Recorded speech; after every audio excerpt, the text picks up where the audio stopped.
After some drama last night, the House Judiciary Committee resumed the vote on articles of impeachment this morning and approved the charges of abuse of power and obstruction of Congress.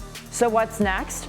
Impeachment goes to a full House vote and the Senate gears up for a trial. Visit thehill.com for the latest. Here are some other stories you might have missed. Boris Johnson wins by a landslide in the UK's 2019 general election. Is this a foreshadowing for those of us across the pond?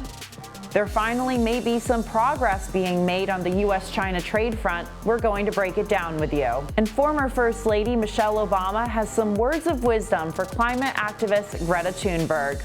I'm Julia Manchester in for Jamal Simmons, and this is why you should care.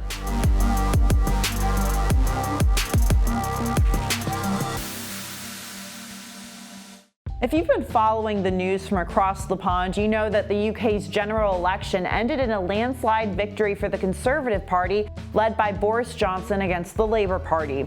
The results of the election puts Brexit on the fast track, and we'll keep an eye out on what's next for the UK. Across the Atlantic, some are calling the UK's election a canary in the coal mine, drawing comparisons to what the US's 2020 election could look like next year if progressive candidates end up being the Democratic nominee for president. This includes White House hopeful and former Vice President Joe Biden. After news of Johnson's win, Biden told journalists at a California fundraiser, quote, "Look what happens when the Labour Party moves so far to the left. It comes up with ideas that are not able to be contained in a rational basis quickly. So here's why you should care." Despite recent wavering, Biden still maintains a national lead in the Democratic primary polls and offers a middle-of-the-road option some argue is needed to win the general election. While Biden may draw comparisons to the UK's Boris Johnson and the US's President Trump, some supporters of Sanders and Warren say there are distinct differences between their favorites and the Labour Party's Jeremy Corbyn.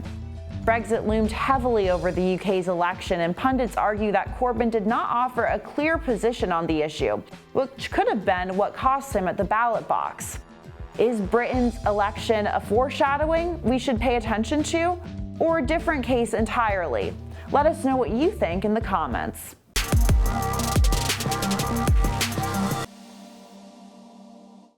After a 21-month trade war with China, President Trump approved a proposed trade deal yesterday. This Phase 1 deal is set to scale back import tariffs in return for China spending $50 billion on U.S. farm goods and more. Here to break it down with us is The Hill's reporter Alex Gangitano. Alex, thanks for joining us. Thanks for having me, Julia. So break down this trade deal. What is in it, and what's the most important thing to come out of it that could benefit the U.S.? Yeah, so the president tweeted this morning about the Phase 1 of this trade deal. And so as China officials said earlier today, that there's going to be multiple phases of this. So we're not exactly sure what kind of structural changes will be in the first one, but the president did mention the agricultural sector, energy, and manufacturing. And those are really the industries that have been most impacted by this months-long trade deal, years-long. And I think that they're the ones that are really struggling and have really been trying to push back on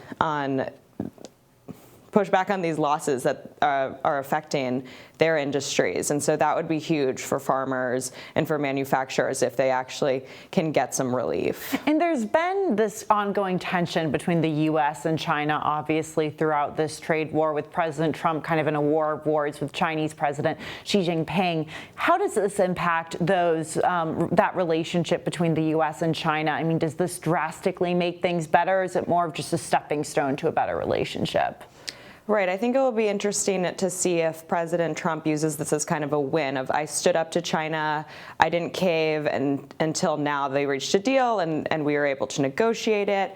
Even though some U.S. workers were hurt by this, I didn't want to let China get away with trying to overpower us. And so I think he could use this as a win of, our relationship with them isn't perfect, but we're the stronger country here. And then also maybe through these negotiations, the U.S. proved that they were more powerful or got more out of what they needed in the deal than China would have. And obviously throughout this trade deal, we've seen workers from a number of different sectors that were impacted by the trade war, I should say. How has the lobbying community, which represent these sectors, how have they been impacted in Washington, and what role did they play in this deal? Yeah, so trade has been huge for the lobbying industry in DC over the last 2 years. We've seen so many new registrations really on a daily basis of companies needing lobbyists in DC to help them with exemptions. When these new tariffs come out, they need help finding maybe a loophole or finding relief for their workers.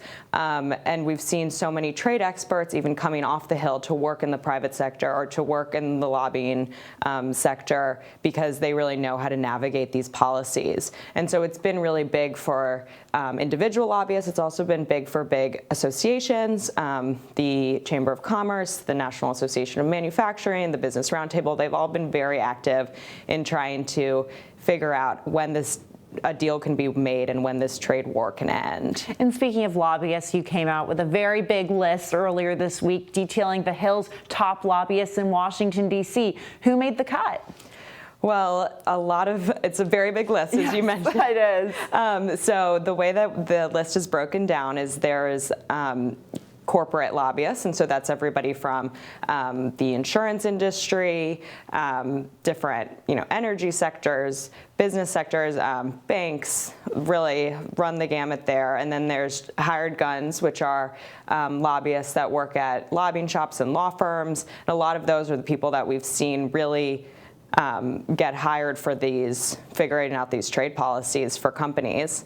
And then we have associations, like I mentioned, there's folks from the Chamber of Commerce, from NAM, all different levels of associations, and those are the people that represent people out in the country and lobby on behalf of them here.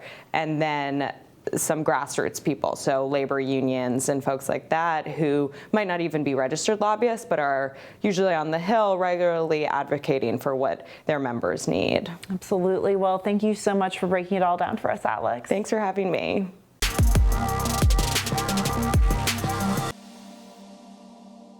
Former First Lady Michelle Obama has some advice for Swedish teen climate activist Greta Thunberg. Quote, "Don't let anyone dim your light." She goes on to say, quote, "Like the girls I've met in Vietnam and all over the world, you have so much to offer us all. Ignore the doubters and know that millions of people are cheering you on." This after Thunberg was targeted by none other than President Trump on Twitter.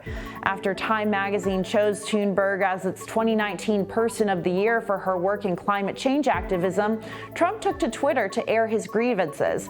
He tweeted, quote, "So ridiculous. Greta must work on her anger management problem, then go to a good old-fashioned movie with a friend. Chill, Greta, chill." Thunberg didn't directly address the president's comments, but clapped back in a more subtle way by updating her Twitter bio to "teenager working on her anger management problem." So here's why you should care. The president received a flood of backlash for his comments, but maybe the most pointed was the thousands of social media users who called on the current First Lady, Melania Trump, to respond to her husband's bullying tactics. Since the First Lady's Be Best anti-cyberbullying campaign encourages others to be kind on the internet. Yesterday, the Be Best hashtag began trending on social media. But Greta doesn't seem fazed. Greta Thunberg is the youngest person ever to receive the honor of Time's Person of the Year. She shared her achievement tweeting, "I share this great honor with everyone in the Fridays for Future movement and climate activists everywhere." Thanks for watching Hill TV on YouTube. Be sure to click subscribe and hit the bell so you know when we post new videos. And head to thehill.com for all the latest political news.